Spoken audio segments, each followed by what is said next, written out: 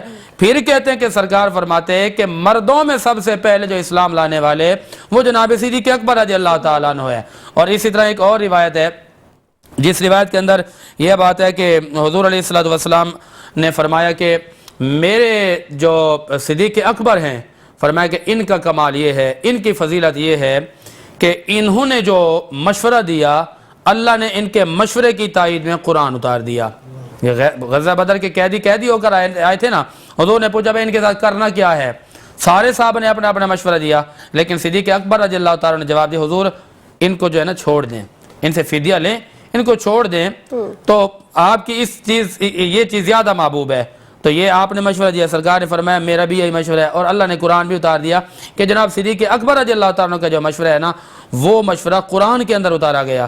یعنی وہ صدیق اکبر جو بیک وقت بہت بڑے عالم بھی ہیں, بیک وقت بہت بڑے فقیہ ہیں, بیک وقت علم کا خزانہ ہے ان کے پاس, لوگ دور دور سے آتے, ان سے آ کے سوال کرتے تو آپ جواب دیتے, کیونکہ یہ کہیں اور سے نہیں پڑھے تھے, یہ مصطفیٰ کریم کے در پہ رہتے تھے اور وہیں سے ان کو سب کچھ ملا. اس لیے کہ بات میں یہاں پر ختم کر دوں گا کہ ان کی صداقت اور ان کی رفاقت کا یہ عالم ہے کہ پوری زندگی مصطفیٰ کے قدموں میں گزاری ہے. جہاں سرکار سفر کے لیے جاتے سرکار فرمایا صدیق میرے ساتھ صدیق اکبر چلیں گے, جب چلے نا فرمایا کہ میرے بستر پر میرے علی لیٹیں گے اور میری رفاقت میں میرے صدیق اکبر رضی اللہ تعالیٰ عنہ ہوں گے. یعنی غار کے اندر ہیں تو صدیق اکبر ساتھ ہیں.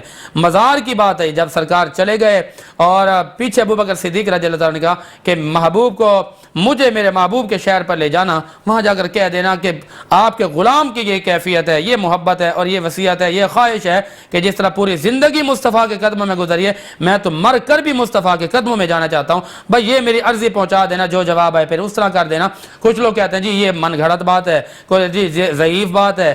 فضیلت کا تذکرہ کرنا تو فضیلت کے اندر اس طرح کی روایات بھی قابل قبول ہوتی ہیں, لیکن یہ ضعیف نہیں ہے.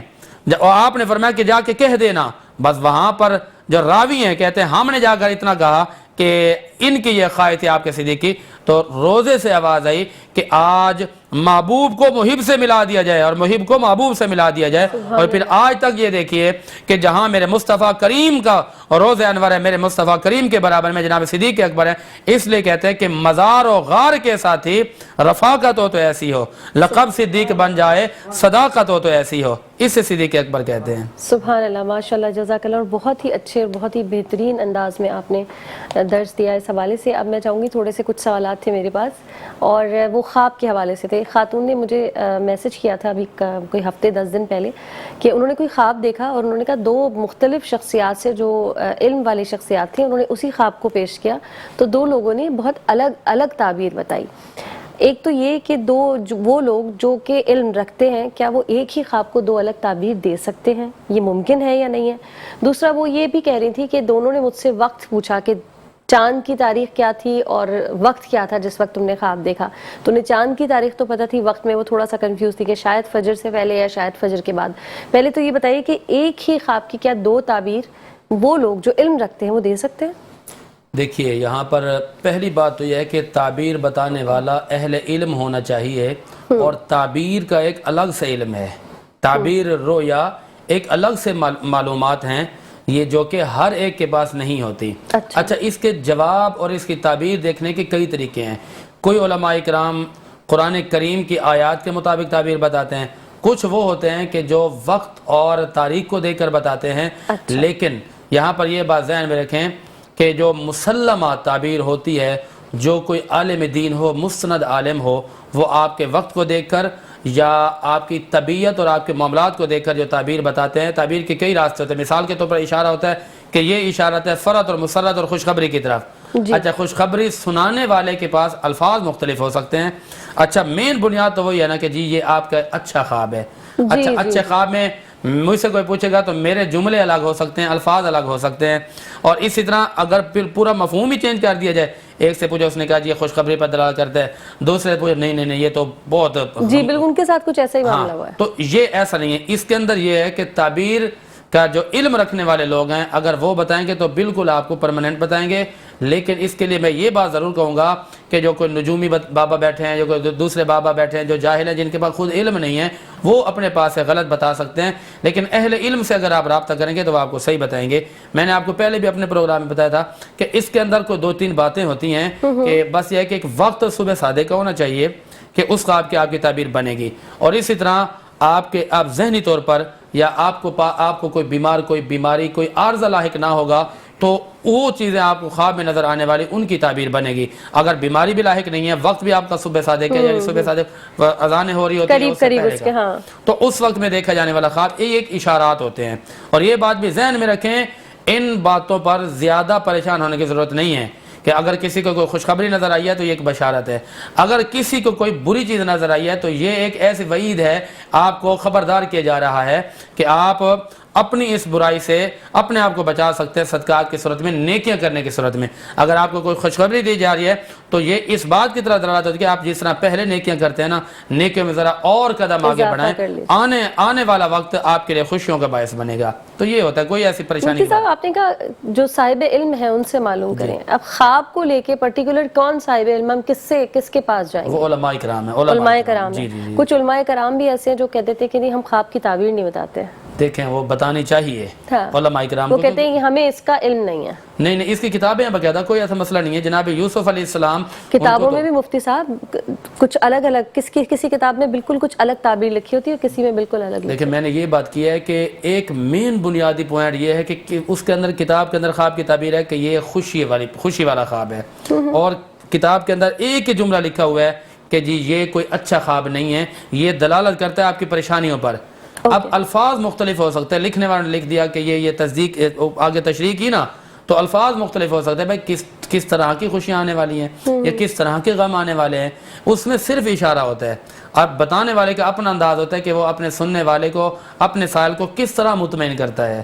باقی مین بنیاد وہ یہ ہے خوشی ہے یا غمی ہے، اچھا ہے یا برا ہے۔ جب اچھے کی بات آگے تو اچھائی کو بیان کرنے والے کا اپنا انداز ہے، جس طرح میرا اپنا انداز ہے، کسی دوسرے کے دوسرا انداز ہو سکتا ہے۔ صحیح۔ اچھا، خواب کا تعلق عمر سے تو نہیں ہے کہ اس عمر میں دیکھیں تو یہ کچھ بھی نہیں ہے اور اس عمر میں دیکھا ہے تو ٹھیک ہے واقعی یہ خواب ہے؟ نہیں، ایسا کچھ نہیں ہے۔ بس اتنا یہ ہوتا ہے کہ بچہ جب چھوٹا ہوتا ہے، بالغ نہیں ہوتا نا، تو اس کے لیے تو یہ کہ وہ شرعی طور پر مکلف بھی نہیں ہوتا، اس کو جو خواب نظر آتے ہیں اس کی عمر کے بعد کہیں پر کھیل رہا ہوتا ہے، کچھ ہوتا ہے۔ چھوٹے بچوں کو چیز نظر آتی ہے تو اس پر زیادہ توجہ نہ دی جائے۔ اور جو بہت بزرگ ہوں، بزرگوں کو خواب، بالکل خوابوں کی تو تعبیر ہے، لیکن جو چھوٹے بچے ہیں ان کے خوابوں کی تعبیر کی طرف پریشان ہونے کی ضرورت نہیں ہے، کیونکہ ان کے بچپنے کی عمر ہے، اور باقی کوئی جوان ہے کوئی بوڑھا ہے، اس سے کوئی فرق نہیں پڑتا۔ اور جو بہت بزرگ ہوں، بہت بوڑھے ہو چکے ہوں، وہ بھی تو بچوں کی طرح ہو جاتے ہیں، تو ان کے خواب کی بھی وہی ہے یا یہ یہاں پر دیکھیں، کہتے تو یہی ہے نا، بہت زیادہ بزرگ ہو گئے، یہ بالکل بچہ ہے۔ ہمارا دور جدید اور سائنس تو یہ کہتی ہے کہ لوگ بھی کہتے ہیں کہ 55 اور بچپن، وہ کہتے ہیں 55 کراس کر گیا تو آپ بتائیں ان کے خواب کی بھی وہی ویلیو ہے، بچوں والے میں کاؤنٹ ہوگا یا؟ میں پہلے تو یہ بتا دوں کہ ہمارا یہ جملہ خود ہے ہی غلط، کہتے ہیں کہ 55 اور بچپن، ایسا نہیں جملہ ہی غلط ہے۔ بندے کی جب عمر بڑھتی ہے نا، اس کے اندر پختگی آتی ہے، بندے کے دماغ کے اندر باقاعدہ پختگی آتی ہے، اس کے اندر بردباری آتی ہے۔ اچھا، اس کے خوابوں میں، اس کے جملوں میں وزن ہوتا ہے، اور جو بڑے بزرگ، قرآن نے حدیث نے میں یہ کہا کہ جو بزرگی کی طرف آتے ہیں ان کی فضیلت ہی بڑھ جاتی ہے، ان کی شان ہی بڑھ جاتی ہے، کیونکہ بزرگی کے بارے میں جب بات ہے تو قرآن کے اندر فرشتے بھی بزرگوں کا حیا کرتے ہیں، وہ قبر کے اندر پہنچتے ہیں، پھر جب حشر کا دن ہوگا یا قبر کے اندر آتے ہیں نکیرن سوال کرنے کے، سرکار فرماتے ہیں سفید داڑھی ہو تو فرشتے بھی حیا کرتے ہیں، سفید داڑھی ہو تو ہر ایک کچھ، ہاں ہر ایک کو جو سفید داڑھی ہے، سفیدی آ گئی ہے، مطلب بزرگی ایک بات کریں نا، آ گئی ہے تو بزرگوں کا احترام کرنا باقاعدہ ایک الگ سے ایک پورا چیپٹر ہے، پورا موضوع ہے یہ کہ بزرگوں کے کیا کیا آداب ہے ہمارے ذمہ۔ تو یہ بڑے 55 اور بچپن والی بات صحیح نہیں کرنی چاہیے، بالکل نہیں کرنی چاہیے، بلکہ قرآن کریم نے اور احادیث طیبات کی روشنی میں اگر دیکھا جائے تو ان کے اندر باقاعدہ ان کے تو حقوق بیان کیے گئے۔ یہ تو آپ نے بڑا اچھا، بہت ہی اچھی ہمیں نالج بھی دے دی اور ایک ٹاپک بھی ایک طرح سے نکال دیا، جو آپ نے مرنے کے بعد کی بات کی کہ جب فرشتے آتے ہیں تو میں تو بہت زیادہ اچھا بھی لگ رہا ہے، اور ہم تو زندہ بزرگوں کی اب وہ عزت نہیں ہے جیسی ہونی چاہیے۔ خیر، اچھا ایک سوال یہاں سے کان میں بھی آیا ہے کہ فجر کے وقت جو خواب دیکھے جائیں کیا وہ بالکل سچے ہوتے ہیں یا اس میں بھی کوئی ابہام ہے کہ شاید؟ میں آپ کے سوال کے ساتھ اس سوال سے فائدہ اٹھاتے ہوئے دو باتیں کروں گا۔ ہمارے معاشرے کے اندر نمبر ایک، لوگ کہتے ہیں بھائی استخارہ کر لیا تو بس اب استخارے میں بھائی اچھا نہیں آیا، استخارہ کروایا، رشتہ کرنا چاہتے ہیں، آپ ذرا بتائیں کہ کریں یا نہ کریں؟ اچھا انہوں نے کہا جی اچھا نہیں آ رہا تو وہ رشتہ ہی توڑ دیتے ہیں. اسی طرح خوابوں والے جو فجر کے وقت خواب آتا ہے تو لوگ کہتے ہیں کہ یہ خواب دیکھ لیا اب تو کچھ ہو کر ہی رہے گا. کسی نے کچھ غم دیکھا تو پریشان ہو کر آ جاتا ہے کہ جی ہم نے تو صبح کے وقت خواب دیکھا ہے. دیکھیں خواب بھی اشاروں کا نام ہے, استخارہ بھی اشاروں کا نام ہے.